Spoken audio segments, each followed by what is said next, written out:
I am Captain Spawn, and this is day 328 of Spawn Year.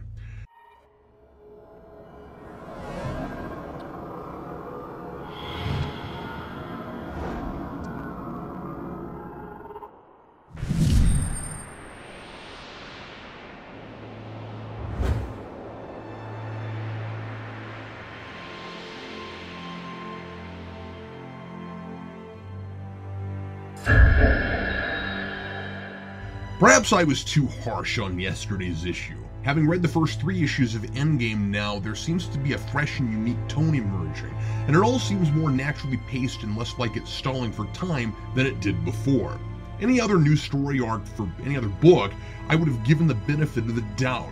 There are new players' motivations and ideas to establish, and any given issue of a comic with a long-form narrative usually only represents 10 or 15 minutes of screen time, were this a movie, as McFarlane himself points out in the letters. It's just extremely difficult to trust a guy who has proven time and again that he doesn't understand how to make a character come alive, that anything previously established is expendable for the sake of this month's issue, and that the story is always secondary to the artwork. But now he's returning to writing duties during a time when people are looking for more sophisticated narratives in their comics, and when there are as many, if not more, writing superstars in comics as there are artists. Times have changed, and it's clear that McFarlane is trying hard to change with them. In the letters, he talks about moving forward at a more reasonable pace and having a more proactive Spawn. And yeah, he uses the word proactive, and not sitting around lamenting like Al had a tendency to do. Wow. Nice to read McFarlane admitting that maybe didn't make for the most compelling reading. He seems to have actually matured quite a bit in his attitude about storytelling and in his writing here, though there's no way to tell how many of the actual words are his and which are Hogwin's. But the $6 million question is, does he really understand what it takes to tell a more mature and believable and gripping story, or is he simply groping around trying to create what will sell in 2008 versus what he knew people wanted in 1992? If what's lacking in entertainment is gore and extreme violence and shock factor, as long as you have something that looks new, that's easy. McFarlane didn't have to grasp modern conventions of storytelling to deliver that, but McFarlane helped to create a culture where dark and disturbing and shocking media is commonplace, and it desensitized us all to the grotesque and previously considered unspeakable. So if he's gonna compete with a story about hell and dark magic and demons now, when they're a dime a dozen, and when the popularity of his brand deflated because, well, it just didn't make any freaking sense, his only choice is to either make the writing more sophisticated or to change the concept.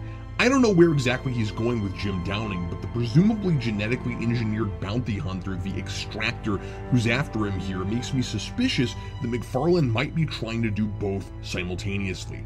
As difficult as it is for me to accept this universe in general at this point, and although honestly I'm preoccupied with the fact that I only have a few weeks left of this before I find out whether or not I just doom myself to life as a drooling vegetable after shooting the self-proclaimed personification of my rational mind, I was genuinely mildly drawn in with this issue. Some shadowy agency has hired the bulky, admonisher-esque Extractor to extract Jim Downing from the hospital. Someone wants Jim alive, and he tries desperately to get answers about who he is out of his would-be captor, but Extractor is tight-lipped and focused on the job. In his pursuit, Extractor ends up blowing up a lot of the place. He's a loose cannon because it turns out this is personal for him. Extractor blames Jim for the freak he's been turned into, and not to be confused with the actual freak who's lankier, crazier, and quite a bit freakier. Hogwin and McFarlane are dropping far more concrete clues than I'm used to, leading me to think, against my better judgment, that they might actually be going somewhere with all of this. Extractor asks if Jim is latent like he was, implying that whatever experiments were done to him didn't take right away, that Jim is somehow to blame, and that Jim himself was also experimented on. And then, way before I expected it to happen, Jim morphs into Spawn and uncontrollably slices and dices until the Extractor is no more. And it's not played for gratuitous carnage, no flying limbs or protruding bones or anything. Just one big panel with an enraged Spawn and blood all over the walls in the background tells you everything you need to know. For a Spawn comic, that counts as subtlety. It's probably for the best that Jim took this guy out so fast. He's about as memorable as Zira, Queen of the Seraphim. The sudden surprise spawnification is really well set up with that business about latency and suggests that this time a host may have become spawned by way of laboratory experiment.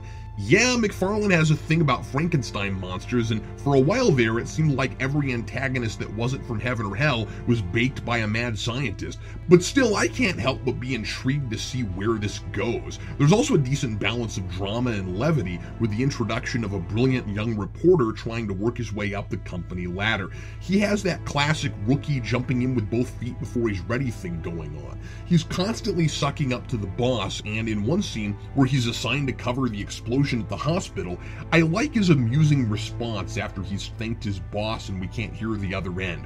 Well, I still appreciate being your fifth choice. Then under his breath, I love this job.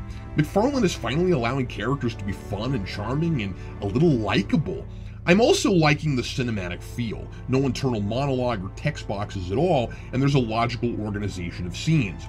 We've also brought back the talking heads, which don't seem to have aged at all, and that works a little bit better in giving us exposition since we don't have any internal monologue, but it's still mostly pointless. I gotta say, I think I liked this one. Or maybe Captain Cog was right, and I have become a complete lunatic. Signed, Captain Spawn.